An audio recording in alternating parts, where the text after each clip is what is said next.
Mesdames et Messieurs, bonsoir. Je suis médecin par ma spécialité, mais aujourd'hui je représente le Parlement moldave. Il y a 3 mois, j'ai connu presque par hasard quelques extraordinaires personnes d'origine iranienne qui m'ont demandé de les aider, d'obtenir des signatures de membres du Parlement pour soutenir l'Iran démocratique. Moldavie, c'est un pays petit entre l'Ukraine et la Roumanie qui a connu malheureusement 200 ans d'occupation russe et même aujourd'hui, nous avons une armée russe qui occupe une partie de notre territoire. C'est-à-dire que nous connaissons très bien ce que signifie le manque de droits, le manque de développement, la corruption et la pauvreté. Donc, soutenir un peuple qui voit obtenir la liberté, c'était un désiderat assez important. Après un exercice d'information et de communication avec mes collègues, nous avons obtenu 52 votes.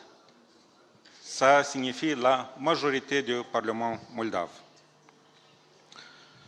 Aujourd'hui, la civilisation humaine a un niveau suffisamment développé pour abandonner l'agressivité et l'oppression de son proche. Tous nous sommes des êtres humains avec les mêmes droits fondamentaux, avec une vie pleine de joie ou parfois des difficultés, mais avec le même désir pour un avenir sûr et stable. La globalisation actuelle permet nous de connaître entre nous, de faire des échanges culturels, scientifiques, technologiques, éducationnels et en même temps en gardant la propre identité et les traditions. Seulement, quelques leaders dans le monde se tiennent du pouvoir malgré le prix, dizaines d'années ayant et utilisant les moyens communs, la peur, la torture, le terrorisme, la corruption, les assassinats, un vrai génocide contre le propre peuple. Nous voyons aujourd'hui que font les Russes en Ukraine avec l'aide des autres 2 dictateurs, le régime d'Ayatollah et le régime de Loukachenko. L'assassinat de Mahsa Amini par la police morale du régime l'année dernière a déclenché un soulèvement contre le régime en Iran.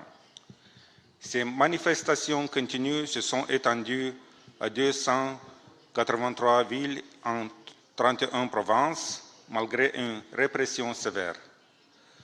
Le soulèvement en cours reflète le profond mécontentement de tous les secteurs de la société iranienne à l'égard des fractions corrompues et criminelles du régime. Environ de 80% des Iraniens vivent sous le seuil de pauvreté en raison du chômage ou de salaires faibles.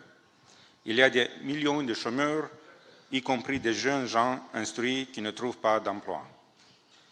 L'inflation est aussi un problème majeur, atteignant 50% selon les chiffres officiels. L'Iran connaît une fuite des cerveaux. Les jeunes talents et les étudiants d'élite quittent le pays à la recherche d'un avenir meilleur ailleurs. Les dirigeants du régime savent que toute amélioration ou tout relâchement de la répression ne fera que susciter de nouvelles protestations et demandes de liberté, de droits et d'opportunités. Ils considèrent donc le peuple iranien comme un ennemi qu'il faut vaincre et contrôler.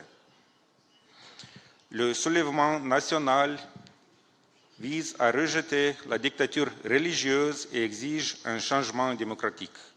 En tant que représentants de notre peuple, nous devons soutenir cette demande légitime et nous tenir à côté du peuple iranien.